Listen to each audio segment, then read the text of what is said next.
So I'm wearing my feminist uniform, as you can see, because it's 16 days of action. So Betty and I just thought we'd make sure that we're really clear about what we're here doing, right? So thank you so much for having me. Thank you, Henry, for the welcome and for allowing us to be in this space. Thank you, Tracy, Harjeet, the team. Minister, it's really great to hear about. Do you want to move to the UK? Can we poach her?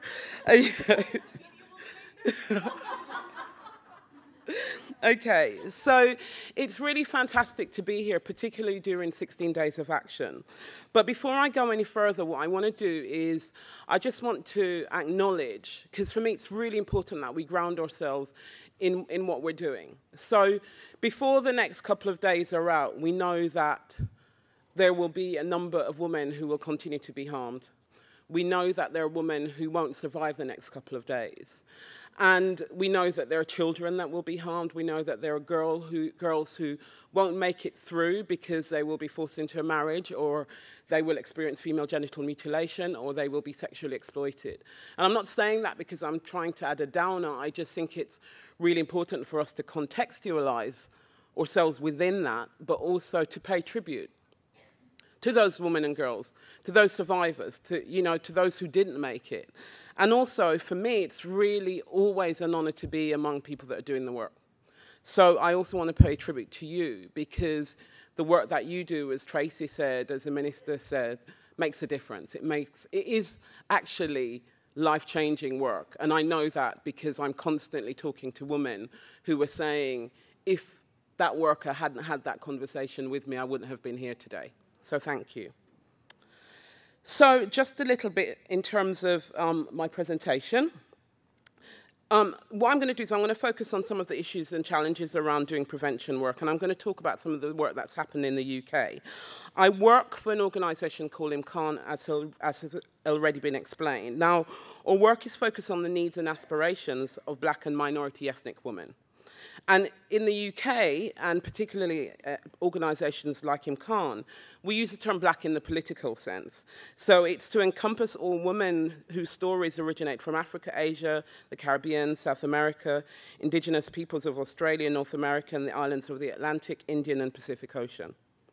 Our approach is rooted in an understanding not only the gendered nature of violence against women and girls, but also the way that intersecting factors such as age, class, ethnicity, sexual orientation, and disability can affect girls' and women's journeys and experiences.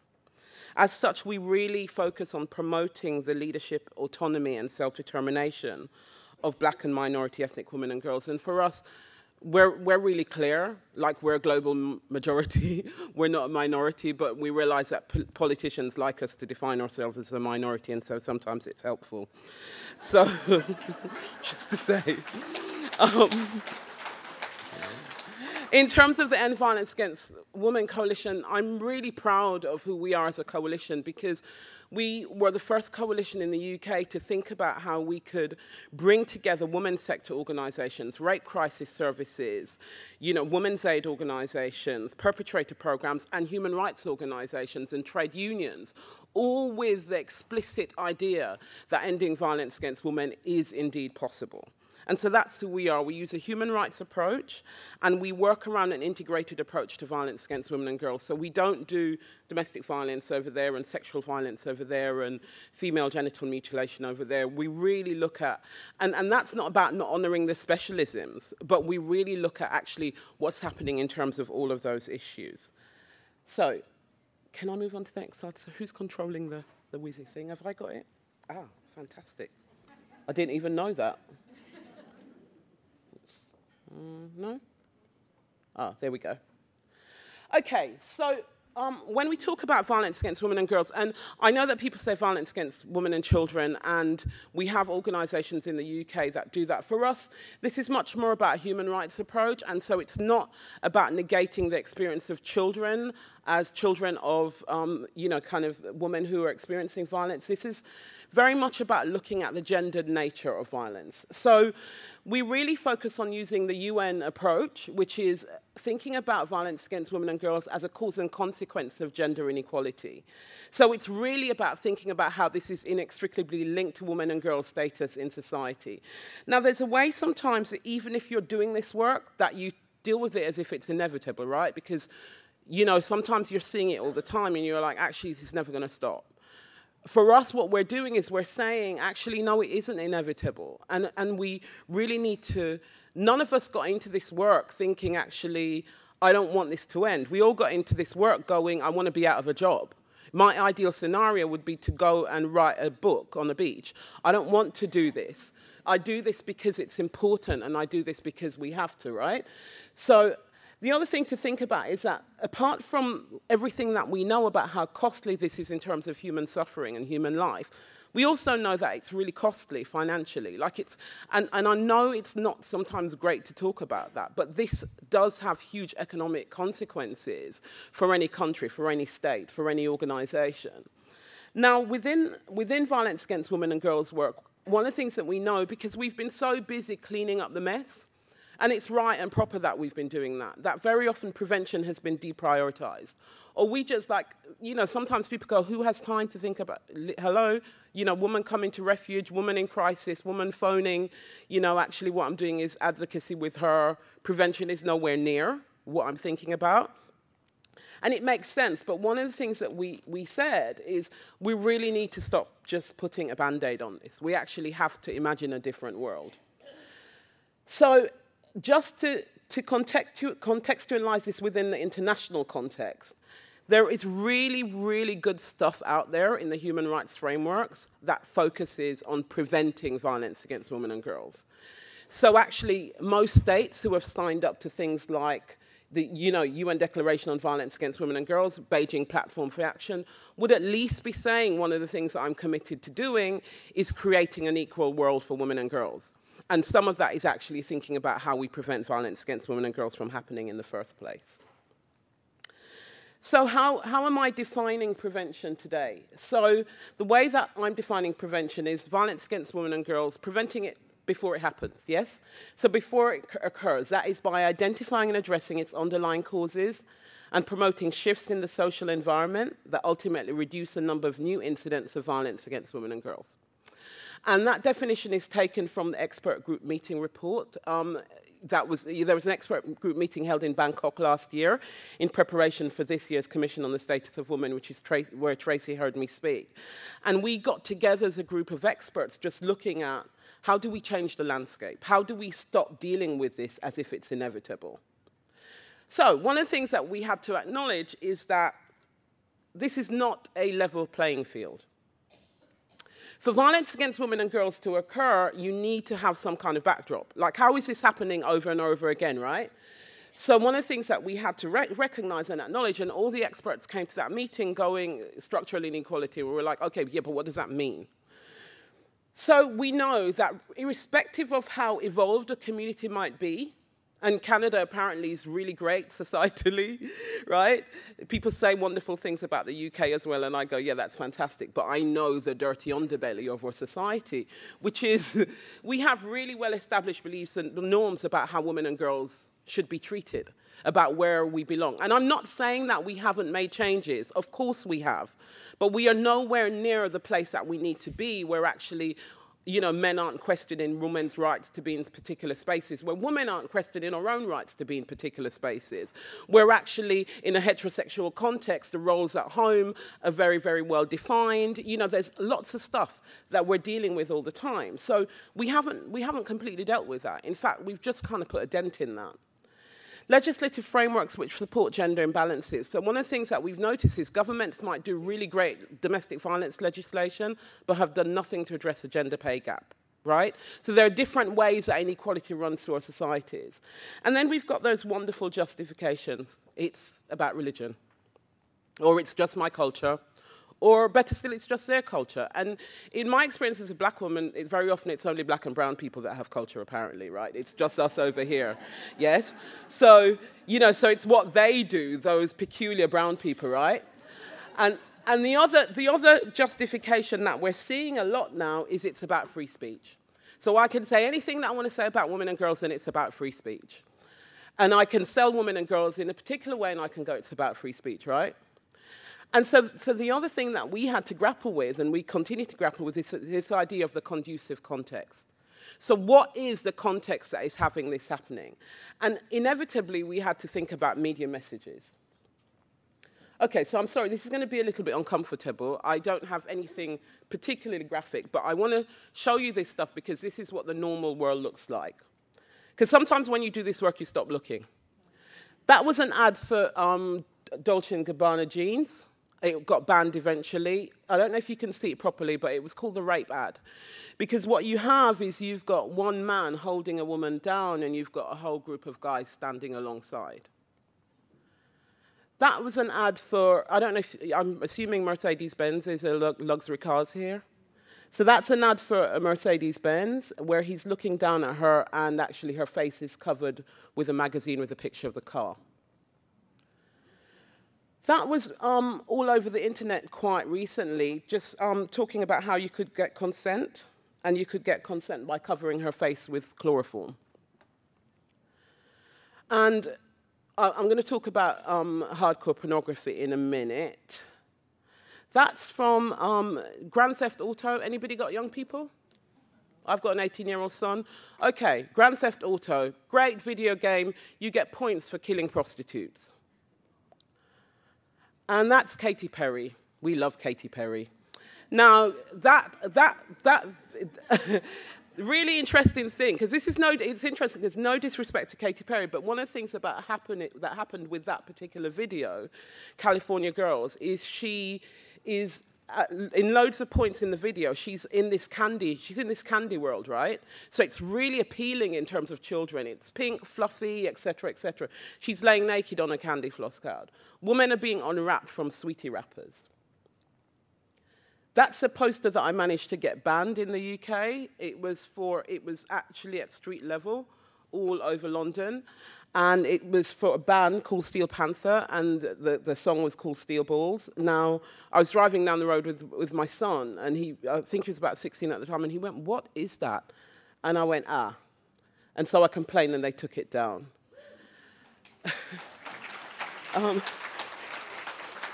Okay, now, there was a time when I was a Kanye West fan. I am no longer. That's from his video Monster, where, as you can see, he's holding a head in his hand. And recently, we've had Lily Allen. Some of us used to be great Lily Allen fans. Quite recently, she decided to do a pastiche, a parody video, talking about her feminist politics. And what she did was she paraded loads of black women in near nakedness all through the video. And that was her way of saying, actually, I'm challenging representations of women. So she just reproduced representations of women, and in particular, black women. And one of the things that we say is you can't do this in feminist silos. Actually, if you're going to make your point, then you don't display black women's bodies to actually make your point, right? So it's just kind of thinking about, if you look at that, and I just need to say, that's nothing. 2 clicks, you're on hardcore pornography. Gonzo pornography, does anybody know what gonzo porn is? Anybody done anything about pornography? Okay, great. I'm in a room of innocence. This is fantastic. Okay, right. Now, I have unfortunately had to do stuff around gonzo pornography. 10, 15 years ago, when internet pornography really started to make it, gonzo pornography was the stuff that actually nobody looked at. And producers of gonzo porn could not get into porn conventions. Now you have people like Max Hardcore, and he's mainstream. And I'm just going to say what he describes himself as, and there's no way to make this sound okay. He describes himself as a king of arse-gaping and throat-gagging. That is the most common type of pornography. That is what a 12-year-old child can access with 2 clicks, and probably access it a lot more quickly than their parents. Because actually one of the things that we're having to come to terms with is that virtual spaces, a lot of older people do not engage with digital spaces. So if you're over 35, you're retraining yourself, yeah? And actually, but what happens is you interact with younger people, particularly in the global north, and what you're doing is you're interacting with people that are significantly more sophisticated at interacting with virtual spaces. That's the world that we've got our young people living in right now. And I'm not saying it because I want to scare you, but I do want to make you a little bit uncomfortable. Because we're doing this work, and we need to know, like we do all of this work about women's safety and girls' safety on the street, in physical spaces, in their relationships. This is an unmapped terrain. And crucially, what this is doing is this actually, because we're not getting the messages right for children and young people, this is the stuff that's educating our kids. It's MTV Bass, it's Robin Thicke. Those are the lyrics from Robin. Do people know the song Blurred Lines? Okay, so I heard the song and I was like, dancing along, right? Because it's really catchy. And then I stopped and I listened. So that's what, who are the sexual violence experts in the room? There were a few, right? So I hate these blurred lines. I know you want it. I hate them lines. I know you want it. I hate them lines. I know you want it, but you're a good girl. The way you grab me. Must want to get nasty. Go ahead, get at me. Has anybody seen the video? The unedited one? Okay. So does anybody want to tell me what's in the video? Naked woman? So women in their underwear and men in their clothes. Yeah, because that's where we belong, as accessories to men who are dressed while we're naked, right? So thinking of this little thing about pornography, we had an inquiry quite recently into child sexual exploitation in groups and gangs. And one of the things that the children, so I was on the panel, and one of the things that the Deputy Children's Commissioner committed to doing was understanding the context in which children were being sexually exploited. What were the drivers? And so what she did was she commissioned a report into pornography. And this is what she found. We have seen that young perpetrators of sexual abuse describe their activity as like having been in a porn film. There is a high correlation between exposure to pornography and influencing children's behavior and attitudes. We cannot expect children to know that sexual violence is wrong unless we teach them that.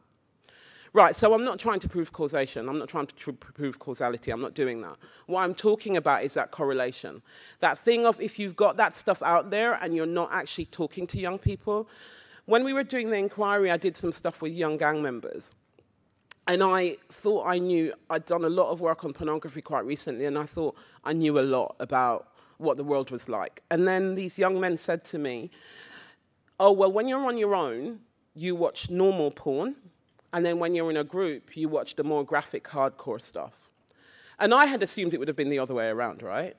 But one of the things I started to understand is that young men are under huge pressure to actually describe themselves as masculine in a particular way. And when my brother was growing up, it didn't look like that. There were loads of other things. There was sports, and there was a bit of aggression and a bit of control of women. But it wasn't let's go out and actually act out this kind of stuff, right? But increasingly, and I'm not saying that's all young men, please don't get me wrong, I'm not pathologizing young men.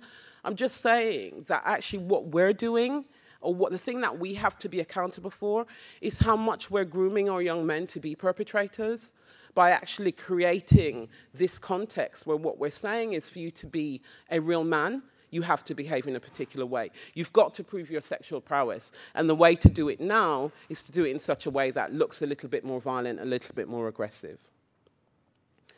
The other thing that we had to think about is how do newspapers, how does media report violence against women and girls? Because that was the other thing that interested us. Now, I don't know what it's like in Canada, but in the UK, it's really sensationalized. Do you have a similar thing here? Yeah?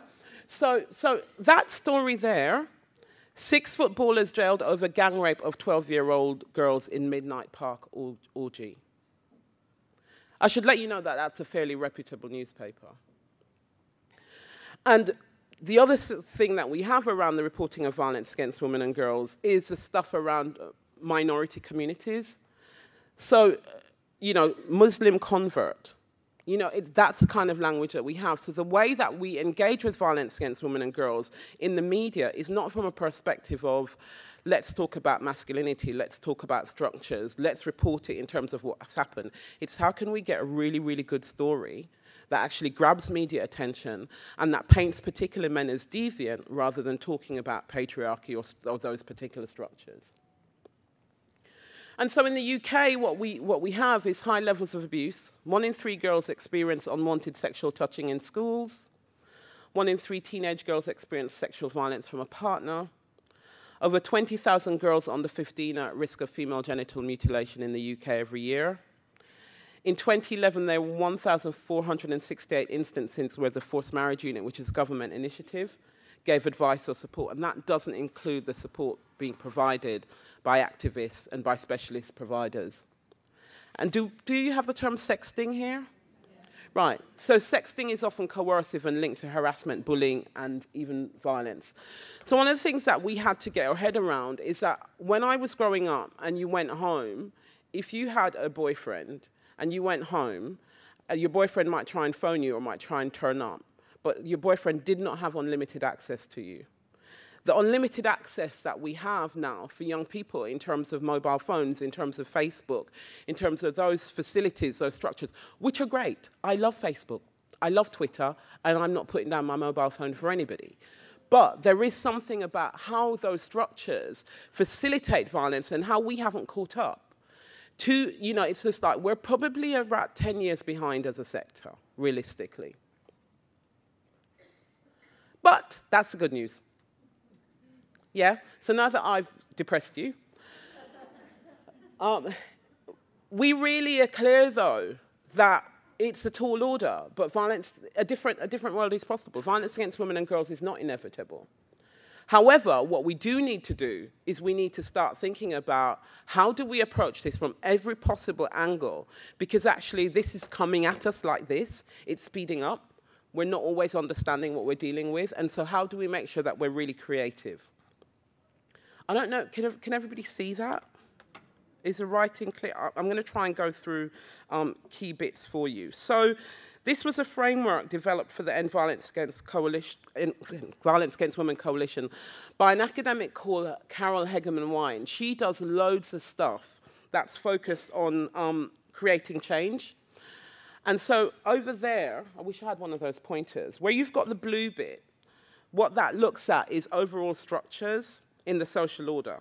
So it talks about structures which devalue women, things like media violence, impunity, how we create this normative heterosexual masculinity that's really difficult for men to challenge. And it talks about children's status in society. And all our societies, all our communities say that we value children. My son repeatedly tells me that we don't live in societies that love young people. You just have to listen to the way that we speak about them. So the policy implications there in terms of prevention are really about achieving formal and substantive gender equality, promoting alternative models of masculinity, and it's really great to hear the work that's happening here. Start to regulate, and please note we didn't say censor, but start to regulate the violence in the media. Like one of the things I think about is as a citizen, I take my rights and my responsibilities really seriously. I want media to do the same. I don't want media to operate with some kind of you can do what you want. Regulate the sexualization of women and girls in the media, strengthen laws against violence, and promote children's and girls' rights. Then if we start to think about social norms, which is that kind of purplish column, you know, what are the things that we're dealing with? We're dealing with male entitlement. In some of the communities that we do work in, we're grappling with notions of honor, but one of the things that we say all the time is concepts of honor are really normal across all our societies. You just have to go to a football match, right? And you start to understand. We do work with young gang members who talk about being disrespected, who talk about their honor codes, but it's not framed within this idea of this traditional honor that loads of us are really hooked on in terms of saying it's only those communities over there. Really important to look at things like failed sanctions. And look, we have to look at poverty. Now, as violence against women and girls practitioners, sometimes we don't want to talk about poverty. But when we talk about poverty, we're not talking about poverty causing violence against women and girls. In the same way, we're not saying drugs and alcohol causes violence against women and girls. But we have got to look at what the implications are in terms of communities being impoverished and pressures on communities. And we must look at discrimination. And so again, challenging the idea of male entitlement, looking at implementation, looking at challenging codes of honor, and improving access to resources. Now, I am going to send that to Harjeet so she can send it out, so I'm not going to go through it all the way. Now, I wanted to just think about what we mean when we're talking about doing prevention activities. So at IMCAN, we talk about it from the perspective of principled prevention. Now, if we've got a small amount of money in the budget, we don't want to be talking about taking away from life-saving services. So what we want to talk about is how can we look at redistribution of resources? How can we talk, so not redistribution of crisis resources. Leadership by men and boys is essential, but it should never be at the expense of women and girls' leadership. And I want to talk about that for a little bit. And I'm probably going to say something that's really unpopular, I'm sorry. But one of the things that has happened a bit in the UK is I go into a space and I'll say something. And there's this guy that we do loads of work with, he's really amazing, called Colin. Colin goes and says the same thing, and people hear Colin. Yeah? So,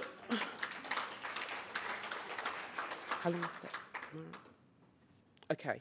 So, and what I want to ask that when we do work and when, because for me, I have an 18-year-old son, as I said, and I want him to lead on this work. I don't want him to wait for his sister who's already doing this work. I want him to go, what difference can I make? But I don't want him to collude with perpetrators by colluding in the same power dynamic.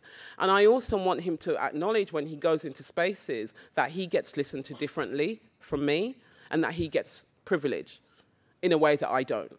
And we just need to deal with that. And sometimes we need to deal with that in these spaces so that we actually go, we look at when we're differing as well, even though we're women experts as well. So we just need to challenge ourselves a bit more.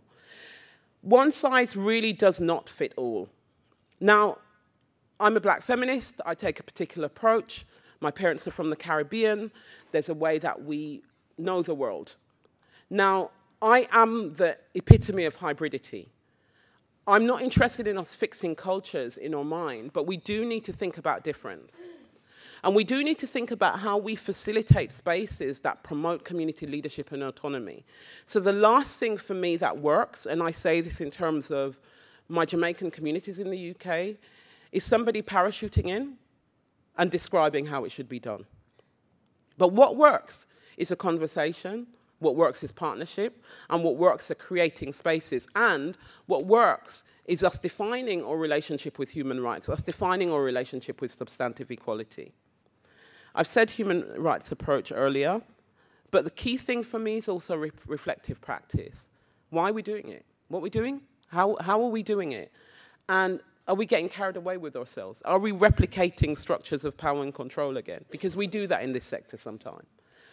So when the End Violence Against Women and Women Coalition looked at promising practices, we said, based on a gender and human rights approach, we also need to make sure that we're collecting evidence. Is this working?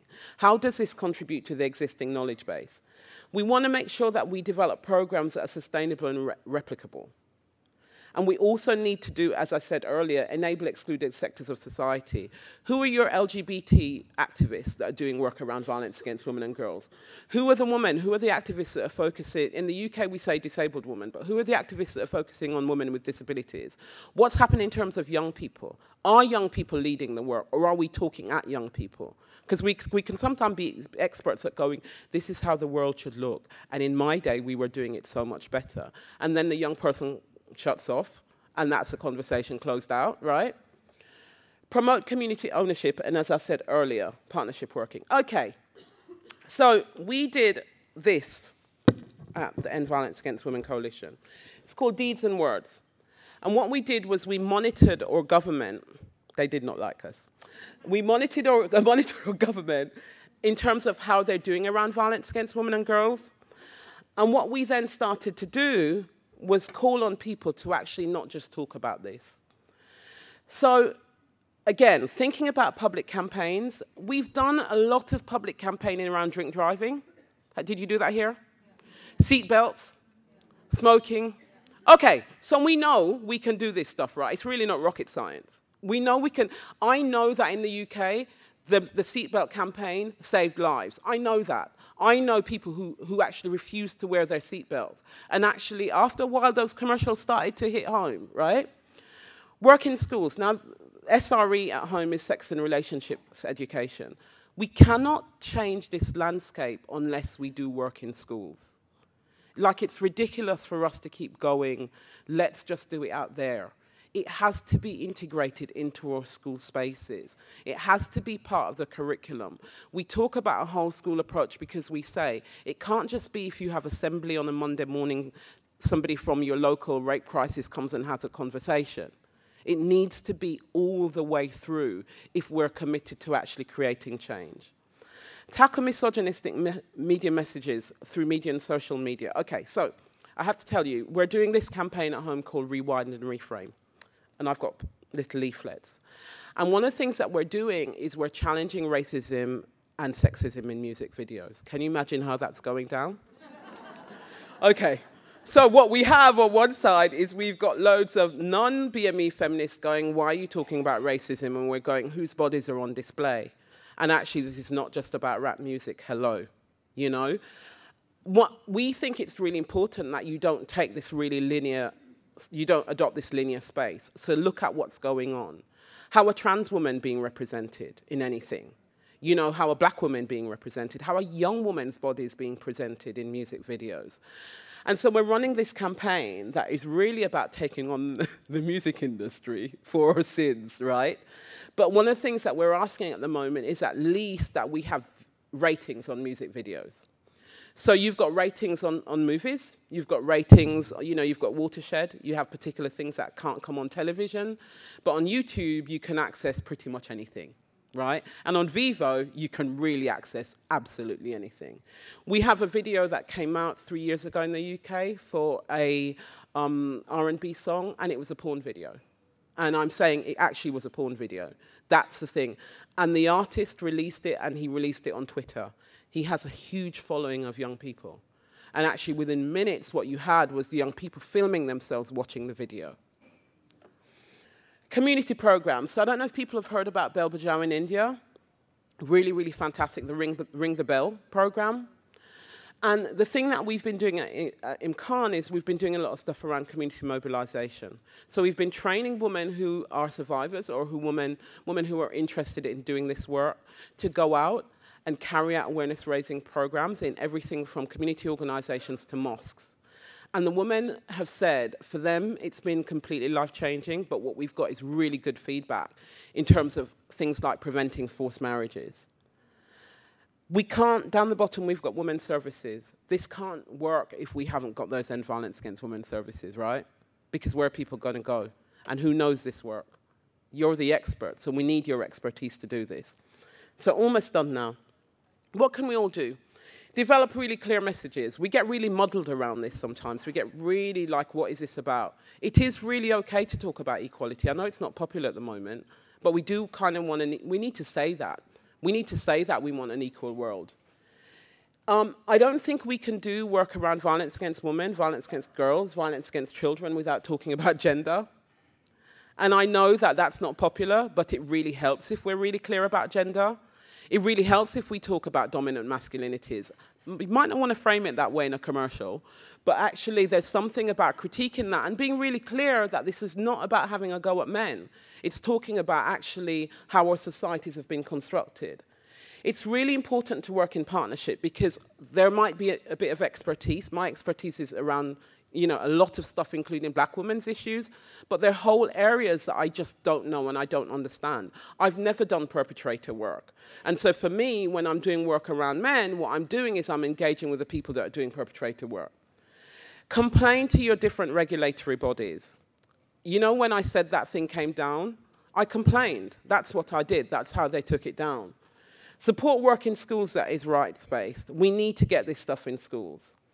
Now, we need to push for prevention to be included in all violence against women strategies. If you haven't got prevention in there, then actually we're missing something. And we're talking about the thing that gets defined as primary prevention, preventing it before it happens, but we're also talking about, you know, tertiary prevention. We're also talking about your bystander stuff. So it's literally getting in there and saying, for us to have a wraparound, for us to have a holistic response, we need to have this dealt with before it happens. And just the same, media can work for us. I don't know if people know about the Facebook rape campaign, Rape Pages campaign. People hear about that? So basically, Facebook was refusing to take down these pages, which were all, you know, they were slut shaming, this is how you rape a girl, this is how you rape a woman, et cetera, et cetera. And a group of activists got together and decided to do a petition, but also to contact Facebook sponsors. And interestingly enough, after Facebook sponsors had been contacted, Facebook started to be a little bit more compliant. So go to where the money is if needed, right? Okay, just a couple of things there is, one of the things we've had to look at is who are the journalists at home that will support us, who are the journalists that have some kind of feminist analysis, and we ask them to work with us in terms of crafting stories. I don't know if people saw the Who Needs Feminism pages up on Facebook. Those were absolutely brilliant. Okay, 2 perspectives. That was from an adult woman survivor quite recently, and I didn't put all of the quote, but she basically said to us, you need to prevent this. There is no information in the public space about violence against women and girls. It's not just about where to go, it's about the fact that it's not okay. That's what she said. More adverts and information with more examples of domestic violence on buses, in hospitals, police stations, public spaces. The quote below is from a young man who took part in the video project. He was a gang-involved young man, and he was talking about the pressures on young men to behave in a particular way. And he said, you need to make it cool to not abuse girls rather than it being cool to abuse girls. And for me, it all rests in that. Actually, we need to make it cool for young men to actually be safe young men, to be respectful young men. Okay, that's very faint, but you'll get that on your presentation. Thank you for listening.